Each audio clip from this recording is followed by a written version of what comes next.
going to be reading chapter 15 of The Secret Garden, and I am excited to find out if Dickon and Mary are planning on taking Colin over to The Secret Garden to see if he can get better. I guess the only way we'll find out is if I start reading. So, here we go. Chapter 15, Secret Garden. Chapter 15, Taking Risks. Mary told Dickon her plan, and they hurried to the house. Sneaking in through the back door, they crept up the staircases and along the corridors. Mary knew her plan was dangerous, and she had no idea if Colin would even agree to it. But she also knew that she had to try. As they reached the part of the house where Colin's room was, they became even more cautious. Mary ran to the end of the corridor, checked the next one, and then signaled Dickon to come. He raced past her, though, and dived into another doorway. Peering out, he beckoned to her, and she made the next move. Corridor after corridor, they negotiated their way as they gradually got closer to Colin's room. They were almost there when Mary heard a door handle turning.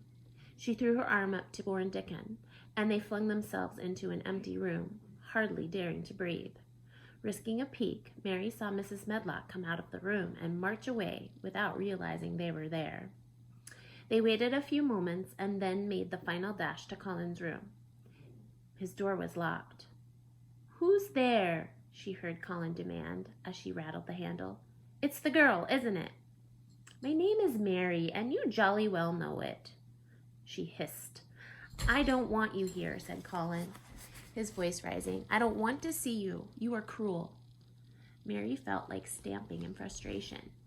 "We're past this, Colin. You'll scream, I'll scream. No good will come of it."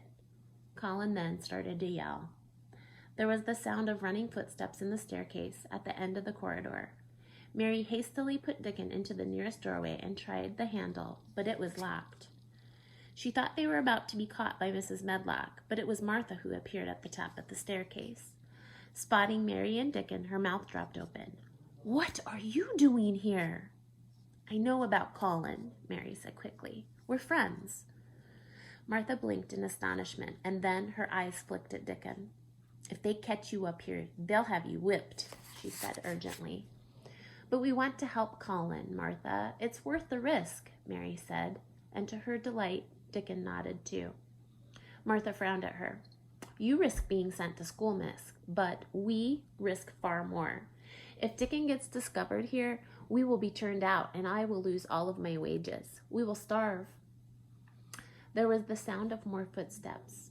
"What's going on?" called Mrs. Medlock's voice.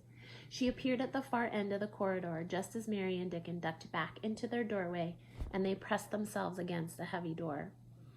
Martha hesitated and then walked toward the housekeeper, positioning her body to block Dickon and Mary from sight. "Don't worry yourself, Mrs. Medlock. It's just the young master. I can deal with them." "He normally never causes bother at this hour," said Mrs. Medlock, frowning. "I know, but I'll take care of him," Martha said briskly. "You continue with your chores if you want." Mrs. Medlock nodded gratefully. "Very well then. Thank you, Martha. There is such a lot to do." She hurried away. The breath rushed out of Mary, and she saw Martha's shoulders sag too. "I need to see my cousin, Martha," Mary pleaded, knowing that there was no time to waste. Mrs. Medlock could come at any minute. "I think I know a way to help him, to make him feel better." "Please, Martha," Mary begged. Martha hesitated and then unlocked the door. Seeing Mary, Colin opened his mouth and he began to scream again. "Don't do that, or you'll never see me again," Mary said hotly, "and it's going to be your decision." He saw her angry eyes and decided to shut his mouth.